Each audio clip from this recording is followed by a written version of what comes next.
Half-Life 2 turned 20 years old today, and with it being my favorite video game of all time, I wanted to go over every single piece of my Half-Life 2 prop and costume collection that I've made throughout the past 10 years.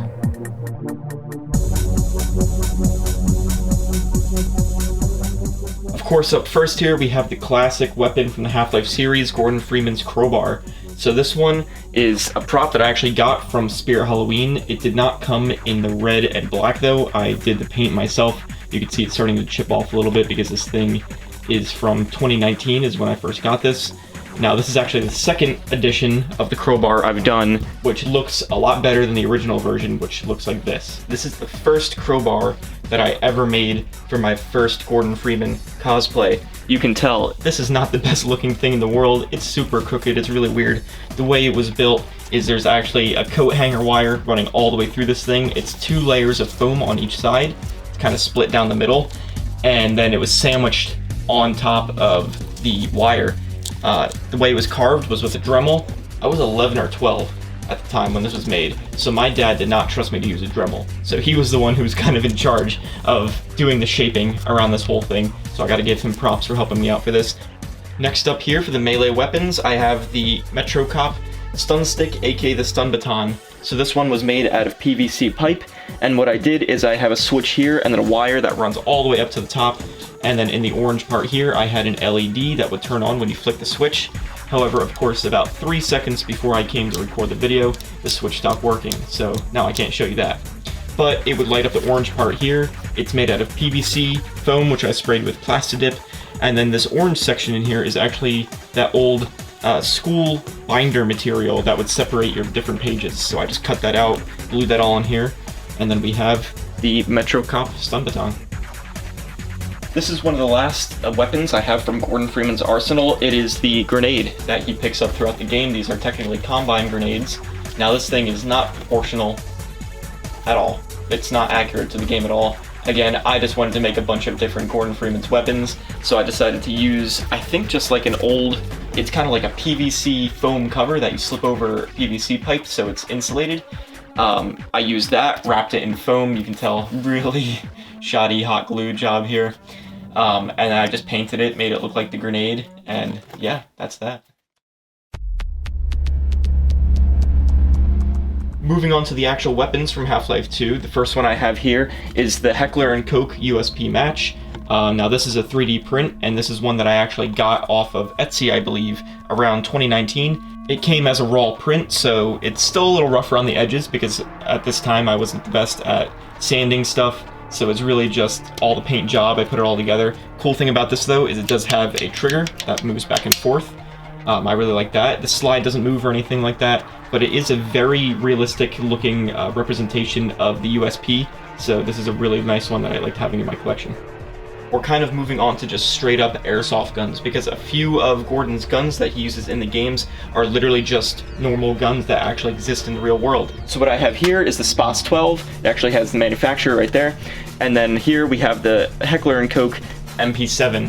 These are kind of smaller models of the actual guns. You can tell this one's a bit shorter. It doesn't have the stock back here. And this gun, I mean, like, come on, look, it's like literally the size of my hand. This is way smaller than an actual MP7. But these were ones that I got because I was like, hey, I want to kind of build up Gordon's arsenal. I thought these would be cool to have. However, moving on for the Spots 12, I'm going to pull out the big guns now. So what I have here is a way more accurate representation of the Spots 12. Now this is a full-size airsoft gun, and this thing is powerful as hell. It's also really cool, all the features it has.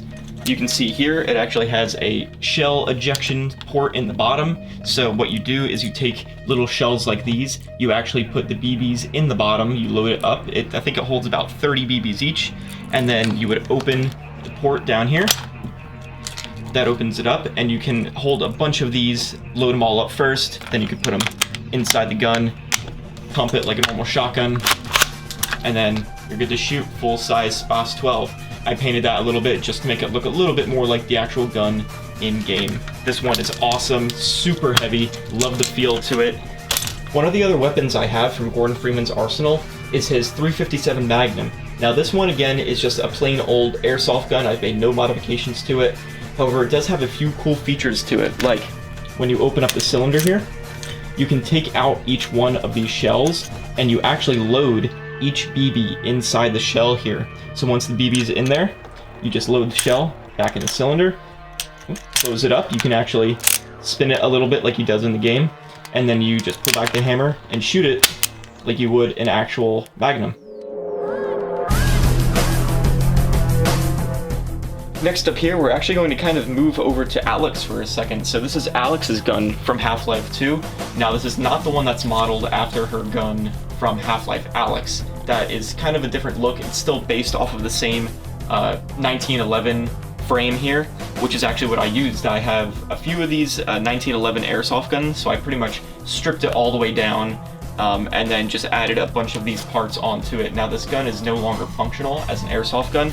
Can't really pull the slide back or anything. I did leave a little room here, so the safety switch still kind of works up and down, and the trigger does still work a little bit. And then also we have magazine. But other than that, this is more of just like a static prop now. It doesn't really work much other than that. This one is one of the smallest props that I've made, and it's actually Alyx's multi-tool. Now again, this one is based off the model from Half-Life 2. This is not based off Half-Life Alyx. So it does look a little bit different from that game. However, this does have the main kind of receiver area body of it, and then also, I don't even know what it's called, just like the energy zapper where all the energy kind of comes out and she can shock locks open and all different things like that. Now I made it so this piece is removable, so you just have the regular piece that she always wears on her belt. But then also when she goes to unlock any sort of panel, you can just slide in the top piece like this. I even added some little clear bits and drew on some of that electricity that comes out of it. So next what I have here is just another random prop that I decided to print out. It is the newspaper clippings that you can find inside Black Mesa East. This goes over the 7-hour war and Dr. Breen and all the stuff like that. Now, of course, this is another one that's not to scale because these are supposed to be newspapers, and this is not the size of a newspaper. Next up after that, I've made the Combine charging station from Half-Life 2. Now, of course, these are used to power the HEV suit in-game. Now, this one is made out of cardboard and foam. I think that's like 90% of what this one is made out of. And it actually does have a little play feature, I guess you could call it, right here. So as you might know, when you're charging your suit in one of these in the game, you'll see the power draining out of it through this little thing right here. So I actually decided to add a little piece where you can push this thing all the way up to show the power draining out of the station. So I thought that was a little cool detail that I added, I guess. What I have here is the saw blade that you can find all throughout Ravenholm, and this is one of the best weapons you can use with the gravity gun because it splits zombies in half.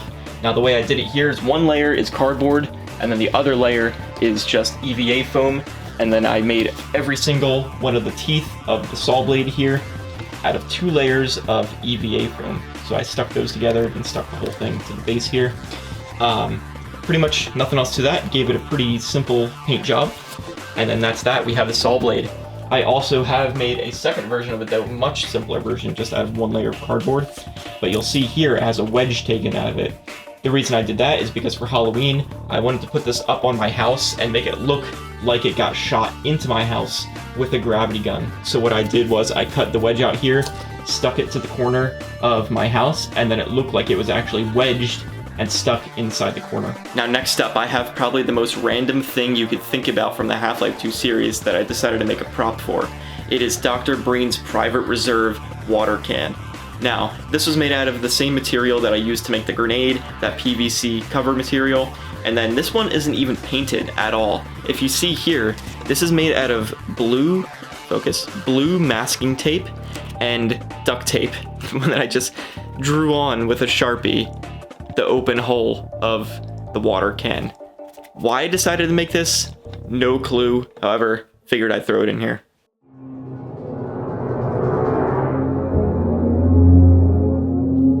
This next one here doesn't even really fit all the way in my frame. This is a foam head crab. So the way it was made is on the inside, there's sort of a little cardboard frame inside there to give it like a backbone, or like literally a bone. And then it's just covered in EVA foam, These were made out of foam also, added all the little teeth around here. And now you'll see there's a pretty big hole in the bottom. That's because this is actually wearable. So you might be asking, can I see out of this? No, I cannot see at all. There are no eye holes in this whatsoever. It's also very loud in here. I'm kind of screaming, blowing my ears off right now. However, I think it does look kind of cool from here. It's not a perfect representation of a head crab from the game, but to be made out of foam and cardboard, I think this does pretty well. I wonder if this is what it feels like to take a real head crab off. Without a doubt, the biggest prop that I've made from Half-Life 2 has to be the cross tombstone that you find throughout Ravenholm. Now this thing is 10 feet tall, it's made out of wood, and then coated with a textured paint to make it look like it's made out of stone. And then this is a little close-up of the chopped in half legs that you can find right at the beginning of Ravenholm that are hanging from a tree. Then next to that, you can see a dummy that I tried to make look like a head crab zombie with the torn open chest, and you can see all the guts spilling out. And then I would actually use the foam head crab to make it look like a full head crab zombie.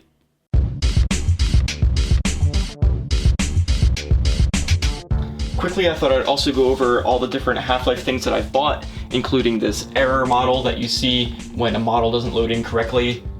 You've definitely seen this a lot in Gmod. I have a little plush head crab right here. I have a Gordon Freeman action figure. This one's pretty cool, comes with a crowbar. It also comes with a little gravity gun. It comes with bug bait, which I think is really funny. And then it also comes with a scale model of head crab.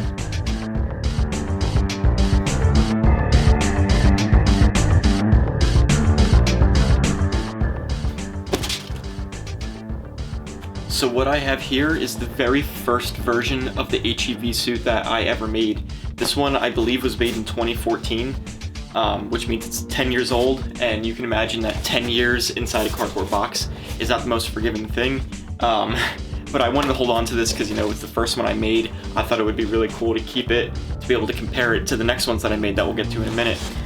Really quick, I'll go over some of the details. The inside towards the collar and the arms is painted red to kind of show that red interior of the HEV suit. On the back here, this is technically based off of, I believe, the Half-Life 2 beta HEV suit. We never see this in Half-Life 2 retail, but I decided that I wanted to add these details anyway because I thought it would make the back of the suit a lot more interesting. Let me give you a better look at this. This is all just painted on and with foam. This was not primed at all for anyone who knows things about making costumes or anything with EVA foam, so it's very obvious that this thing is still foam, so you can see it looks like foam. Now this is really the only last surviving piece I have of my original suit. I would try this on to show you guys, but however it does not fit. Again, this is from 10 years ago, so I'm not the same size I was 10 years ago. So now that we did the first one, this is HEV suit number 2. So this one has a lot more details to it. You can see as compared to the first version, where the front is just completely smooth, this version here is a little bit more accurate to the game, so it has the angular shapes to it in the front here. When we get to the back here, the details have improved quite a bit. We have real screw heads that I decided to break off and glue on here. These details are all the same, but when we get to this part here, you'll see that these aren't just painted on, there's actually holes here. This used to have lights that would go all the way around here and were programmed with Arduino. So the way it would work is the lights would kind of start at the bottom and then go all the way up to the top and then go all the way back down. Now that was taken out because I used it again later for a future suit, which we'll see after this one. So instead of rebuilding an entire new thing, just took it out of this, threw it in the other one. This is one of the arm pieces that I made for the suit, and you'll see that it has this big wire that goes all the way down to the suit with a battery pack on the inside here, as well as speakers, because guess what? I programmed this one to a soundboard, so you can see here on the arm piece, not accurate at all to the game, but I wanted to add a little control panel here. It goes 1, 2, 3, 4. This is on and off on this side. So I'll start by turning it on, and then we'll do here track number 1. I'll just sample a little bit from each one. Welcome to the HEV Mark IV Protective System. for use in hazardous environment conditions. High impact reactive armor activated. So that one goes through the whole startup sequence for the HEV suit. We'll do number 2. Minor lacerations detected. Automatic medical systems engaged. Morphine administered. So we have the morphine one, because you know that's what keeps Gordon going. These last 2 are actually just music soundtracks from Half-Life 2. So first up we have Hazardous Environments. Everyone knows this as just like the Valve theme that plays at the beginning of their games. So it plays all the way through that. I think after that one, it actually also goes into a second song, as well as the last track number here, number 4.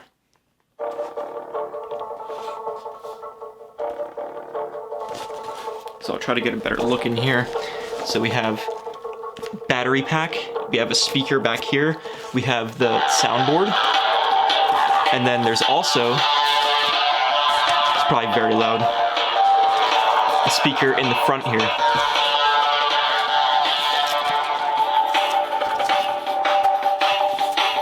So then that plays through that track also as well. I attempted with some weathering on this thing. It doesn't look the best in my opinion, but again, I think this one was made in 2017, I believe. So yes, that is suit number 2. So lastly here, I have the most recent suit I made. This one was made in 2019 and is probably the most refined out of all the different suits I made. The first thing you could probably tell is that this one has been primed before it was painted, so it looks a lot better and it's a lot shinier than the other ones are. So it looks at least a little bit more like metal. For this one, I used Plastidip. I'm not completely happy with how the Plastidip turned out because it was the first time I was using it, but you can see here, it does give it some texture. It does look at least a little bit metally. Definitely not like foam, which is good. But pretty much everything else is the same. This time, there are no rings for the armholes. However, I did make a ring for the top neck here to kind of hide everything on the inside. This is removable, so I can get my head in there and then put this on.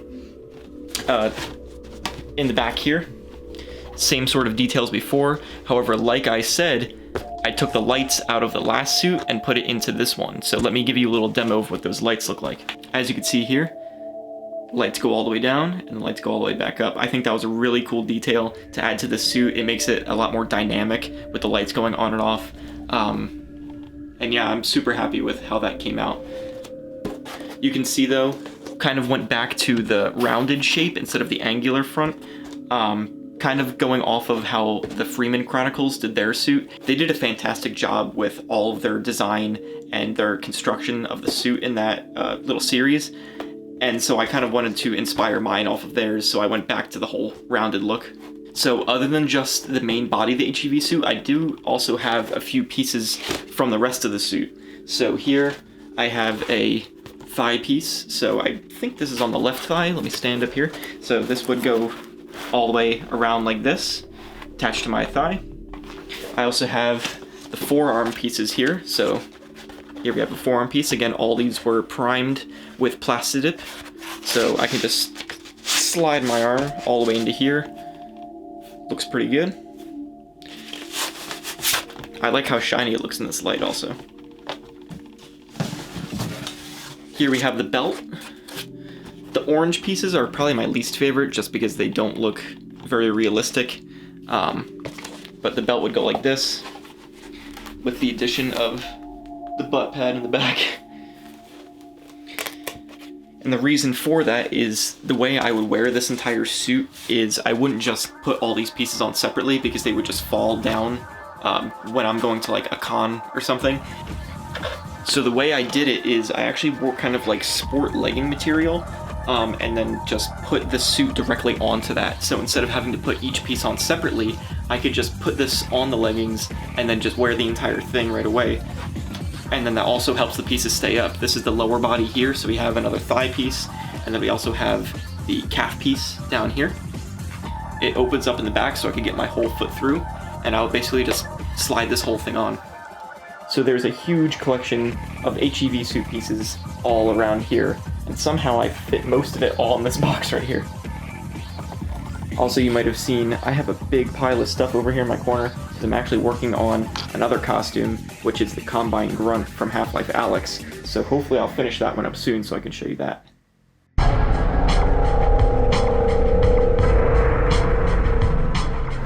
So what I have here as the last piece of my Half-Life 2 collection is the NECA Gravity Gun replica. This thing is awesome. It is full scale. It has all the details you would expect it to have for the gravity gun. You can see on the front here, it's got the little needle. It even came with a piece of duct tape in the box. It has mandibles in front which go in and out for when you're picking up or launching an item. And then of course, as you would expect, it has lights too. So you can see lights all the way down the main part. It's got the little light down here. And then on each mandible, it also has a light, which is really cool.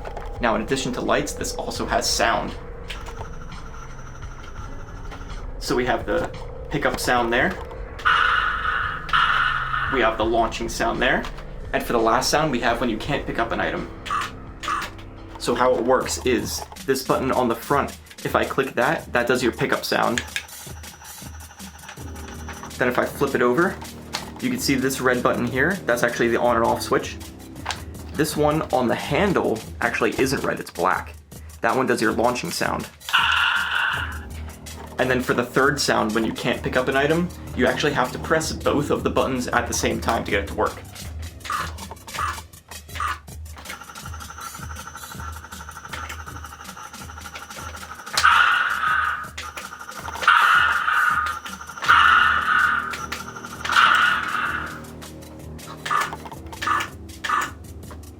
And if you want to see me try on my old HEV suit that I made in 2019 to see if it still fits, then click like on this video. Maybe I'll make another one showing me trying on my old suit, see if it still fits, and maybe trying to take some really cool pictures with that also. So, I think we're all done here.